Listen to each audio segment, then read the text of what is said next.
안녕하십니까.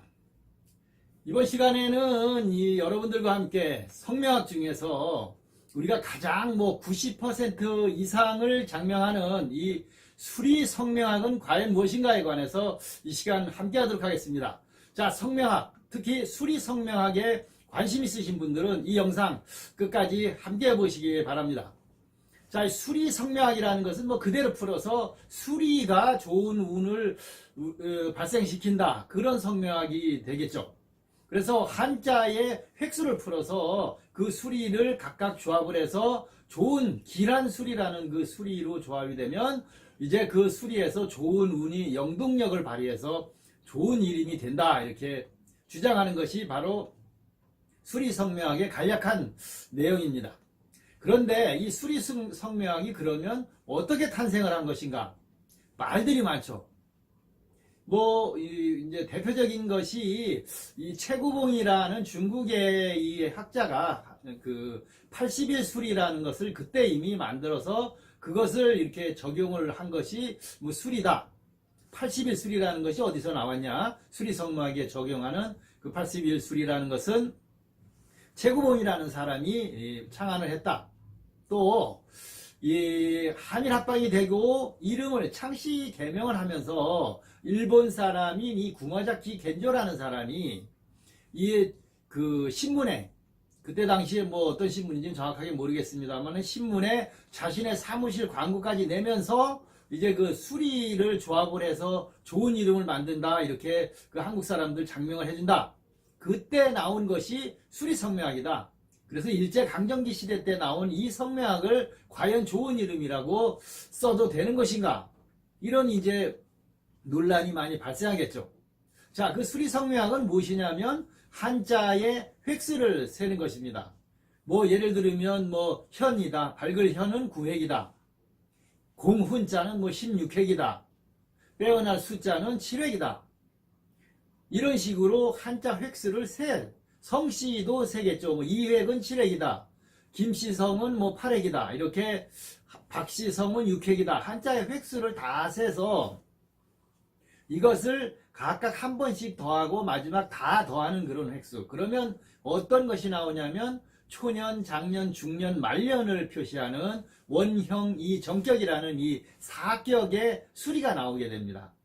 그래서 그 수리를 이제 좋은 수리, 13, 5, 7 이런 수리들이 있겠죠. 13, 15, 16, 17, 18, 21, 23 이런 수리들로 4대 수리, 초년, 장년, 중년, 말년을 다 구성을 해야 바로 수리 성명학적인 좋은 이름이 된다. 이렇게 이야기를 합니다.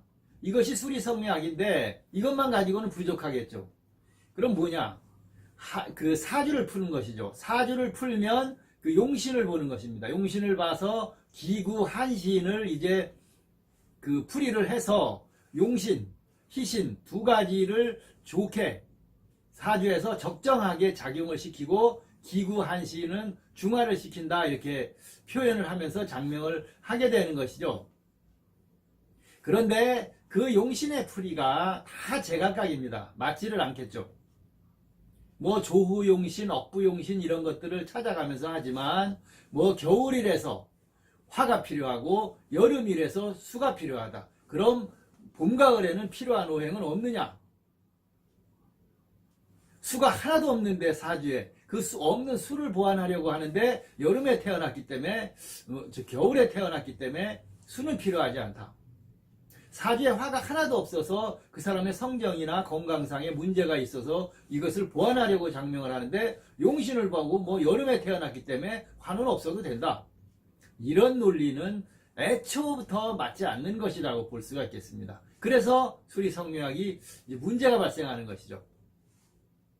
또 이 천간 10개 그 다음에 띠 12개를 조합한 이 사주 자체가 오행이 부족하니까 그것을 이제 자원오행, 한자의 그 각각의 오행이 있겠죠.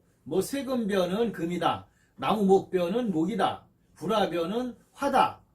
삼수변은 수다. 이런 식으로 오행 구분을 해서 이제 부족한 오행을 한자로, 자원오행이라는 한자로 보완을 하게 되는 것입니다. 그런데 여기에서 문제점들이 너무 많이 발생하고 또 한자를 가지고 주민등록증 만들고 뭐 이름 몇 번, 그 한문 몇 번 써서 장롱 속에 넣어놓으면 끝이죠. 몇 번이나 쓰겠습니까? 지금 같은 상황에서 이 인터넷 시대가 발달하고 뭐 핸드폰 이런 걸로 전부 모바일로 다 입력을 하고 생활하는 과정에서 과연 한자를 어디다 몇 번이나 쓸 것인가?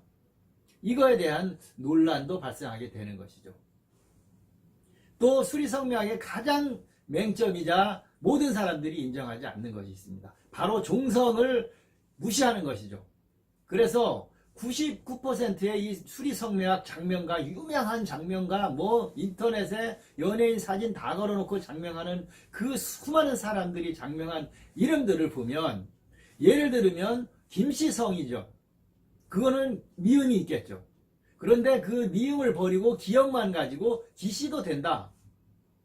그래서 예를 들어서 김민성, 김민상 뭐 이런 식으로 장명을 하면은 위에 거 초성만 보는 거죠. 김이사, 김민상을. 그러면 밑에 니은, 이응, 자음을 다 버리고 장명을 하는 것이죠. 그래서 그것도 좋고 뭐 밑에 자음이 받침 자음이 들어간 이름도 좋고 뭐 다 좋다. 그럼 성명학이 있겠습니까? 다 좋은 이름이면 또 어떻게 보면 다 좋은 이름이니까 다 좋은 이름이죠. 이와 같이 종성을 무시한 이런 장명들을 하다 보니까 어떻게 뭐 한자로 사주 보완을 하고 장명은 잘했지만 다른 성명학적 한글적으로 자세하게 살펴보면 엉뚱한 이름, 빵점 이름이라고 주장할 수 있는 그런 문제가 생기죠. 자, 여기서 또 가장 문제가 되는 것은 무엇이겠습니까? 한글 이 수리성명학에서 문제가 되는 것은 바로 한글 오행이 훈민정음 해례본과 훈민정음 운해본을 서로 이응 히읗과 미음 비읍을 수와 토로 바꿔서 장명을 합니다. 서로 다르게 장명을 하고 각각 주장을 합니다.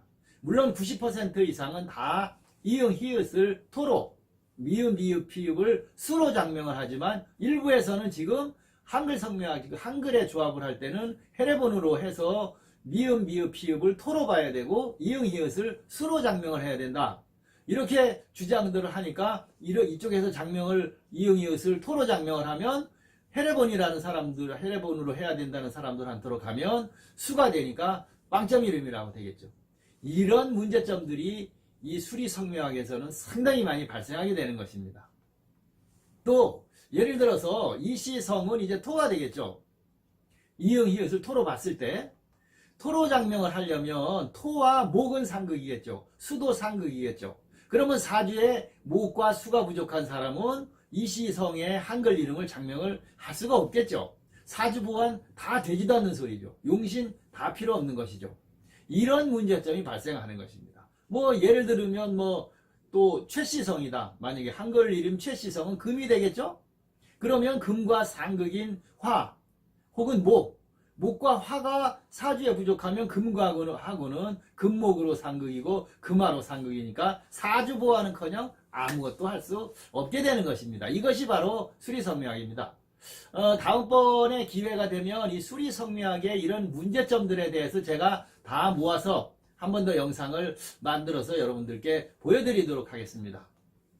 자, 결론적으로 이 수리성명학이라는 것은 어떤 것인가, 어떻게 장명하는 것인가만 이 시간에 말씀을 드려서 요점을 정리해 드리겠습니다. 수리성명학, 뭐 81수리라는 이 수리 81부터 81까지의 수리 중에서 길한수리라는 것을 만들어서 그 수리를 조합을 해서 한자 3개를 혹시 2개 뭐 이렇게 조합을 해서 그 수리를 만들어서 원형이 정격이라는 이 초년, 장년, 중년, 말년에 좋은 수리를 조합을 하고 한자가 오행이 부족했을 때는 한자로 자원오행이라는 한자로 사주의 일부분 부족한 것을 보완을 한다. 그래서 한글로 보완을 하든 한자로 보완을 하든 용신을 풀어서 그 부족한 오행들을 보완하고 넘치는 것들은 중화를 시켜서 좋은 이름을 만든다. 그래서 초년, 중년, 장년, 말년의 수리가 좋은 수리가 되면 이 수리에서 어떤 영향력을 발휘를 하기 때문에 좋은 운이 나온다. 이렇게 주장하는 것이 이 수리성명학인 것입니다. 그러나 그 수리성명학의 단점, 문제점, 장명도 안 되는데 된다. 이것이 맞다, 저것이 맞다. 자신만이 우기고 된다고 하면 되는 성명학, 이것이 수리성명학인 것입니다. 자, 여러분들이 뭐 다 무시할 수 있으면 이제는 이렇게 논란들이 많고 되지도 않는 맞지도 않는 이런 논리들로 구성이 된다면 지금쯤이면 한 번쯤 조용히 좋은 이름, 나쁜 이름은 없다. 다 좋은 이름이다. 이렇게 생각이 될 때는 여러분들이 무시할 수 있으면 무시할 수가 있고, 그래도 좋은 이름이 있지 않나.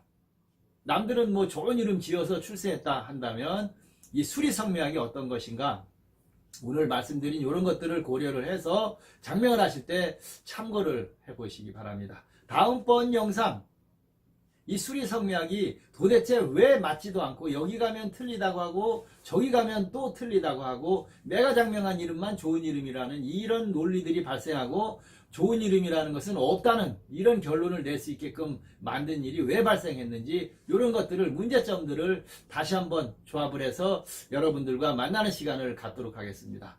자, 오늘 이 수리성명학이란 무엇인가에 관해서 여러분들과 함께 했습니다. 이 시간 지켜봐 주시고 응원해 주시고 구독해 주시는 모든 분들 고맙고 감사합니다.